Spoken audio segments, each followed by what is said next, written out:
All right, new philosophy, and for the first time, I have my audio worked out. That's nice. Plus, I have my camera in a.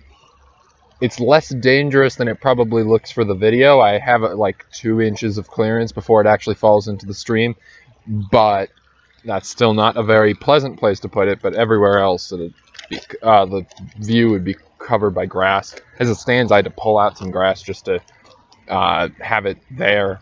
Um,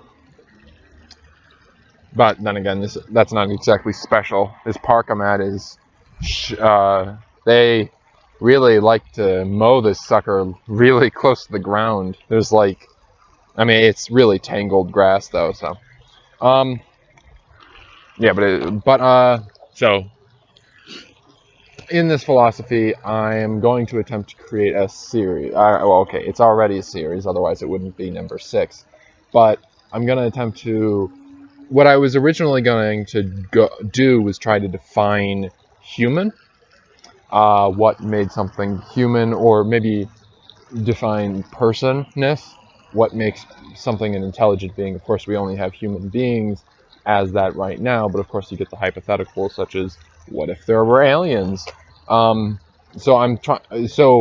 although we have the concept of humanness, we don't have it very well defined, and we do seem to have some generalized agreement that if there were aliens, they would also be people. If not necessarily human beings or Homo sapiens, they would certainly be, in order for them to create intergalactic travel, they would most likely be at least considerable as people.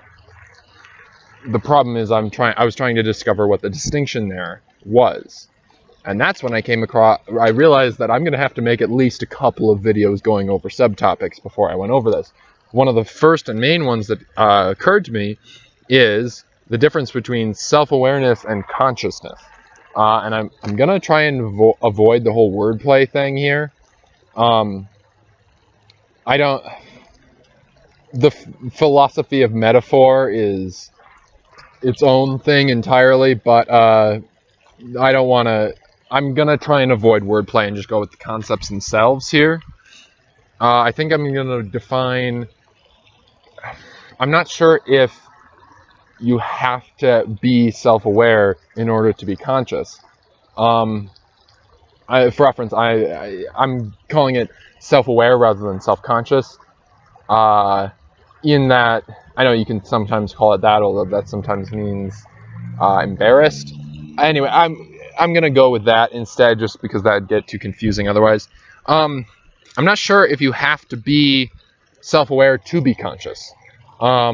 That's one thing. It would certainly make defining human a lot easier if we could say you have to be self-aware to be conscious, and you have to be conscious to be a person. But I don't know if we can do that.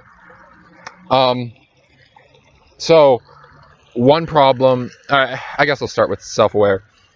Self-aware just being that you are aware of yourself versus reality. I think that happens somewhere between like 2 and 7 for kids. So it's the kind of thing, like, it's not to say that you think you're the center of the universe, because that would require, I guess, you to be aware of the universe as separate and you simply being the center of it. You simply being the most important or the only important part of it.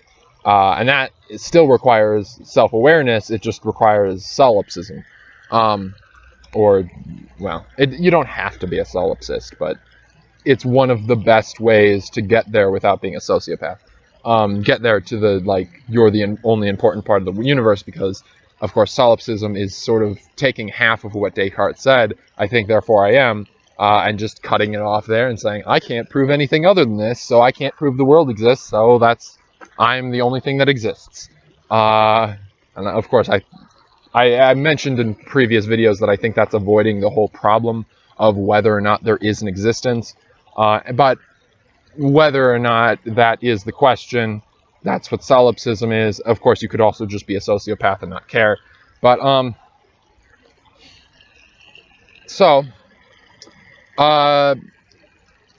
self-aware. So I guess the main distinction is that you are aware of yourself versus the universe. I guess meaning that you are aware of the fact that there are other forces in the universe independent of yourself. So, for instance, you could say, instead of it's simply the things that the universe is throwing at you, it's, or not even intelligently, it's just this is what the world is and it keeps doing these things to me. Instead, it's this is aspects of the world, these things are happening independent of me, and then I am simply meeting with resistance to them, or something like that. So I suppose we could call that self-awareness. Now the problem is, can you be conscious without being self-aware? I'm not sure. I guess defining consciousness here, I guess we'll say it's the awareness of self. So you are aware that there is a you. Of course, it's the same way I prove the existence of reality to me. If there is a you, there must be something which is not you to compare it to. And that's presumably how we as infants prove to ourselves that there, or maybe not infants, like 2 to 7 or whatever it was, that you prove that there is other things other than you that are completely independent. So, I don't know how we prove this. How do we separate these two?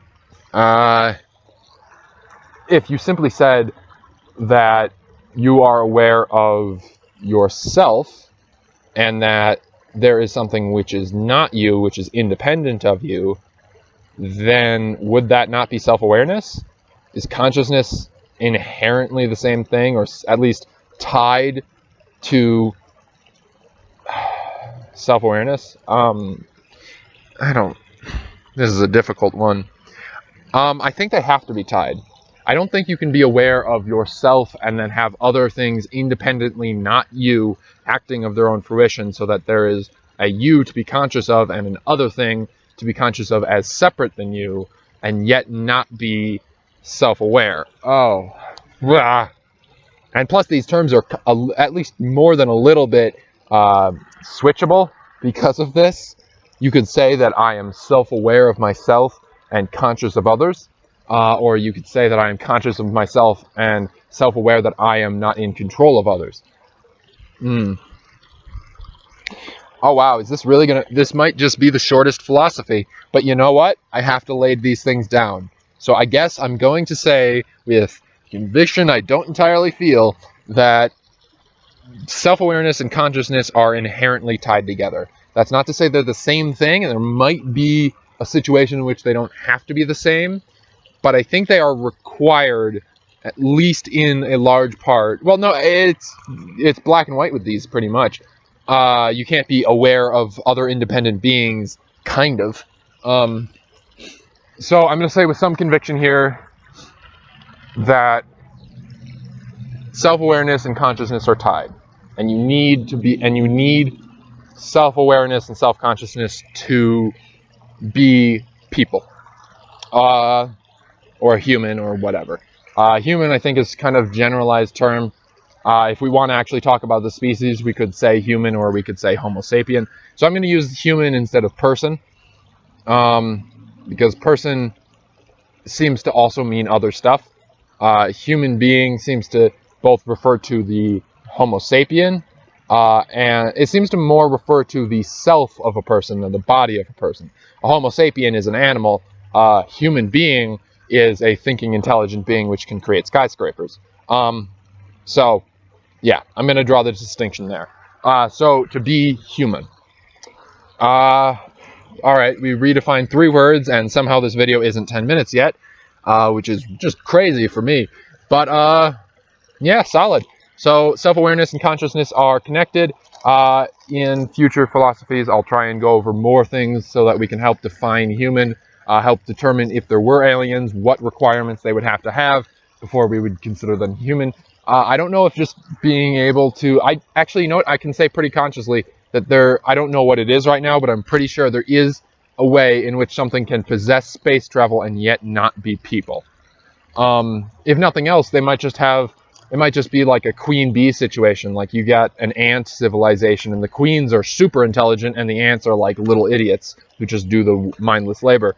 I don't think the drones or whatever the mindless labor would count as people. They would count as mindless drones, or animals, effectively. or maybe just arms and legs if you want to consider it like that. If you read like the Ender's Game and the books after that, where the queens basically consider all the drones and stuff, they're just 10,000 arms. So yeah, we'll go with that. That's a solid conclusion. Hey, I broke 10 minutes. All right. Yeah, enjoy the turkeys, I suppose.